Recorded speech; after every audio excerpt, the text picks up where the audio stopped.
Baka nung nalaman, sabi niya, ay tinignan ko nga yan, wala nang laman eh. hala? Bakit niya binuksan? Sasabi ko sana, paano naman? Wala nang yung wallet niya. Wala nang laman, sabi niya eh. Nawalan, kinuha ko siya ng pera, guys.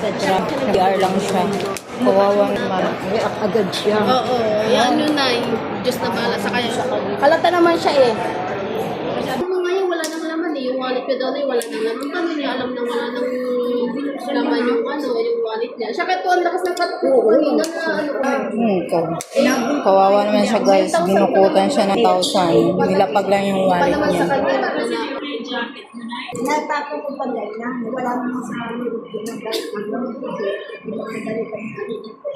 Ang sumunod sa isyo yung sumunod. Mas kakapasin.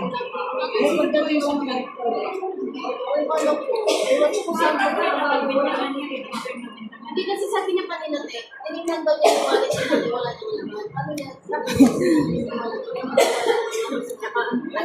Tinignan ko kanina, wala laman. Kawawa naman siya. Pambayad pa naman nila ng placement fee. Ay, processing fee daw sa agency.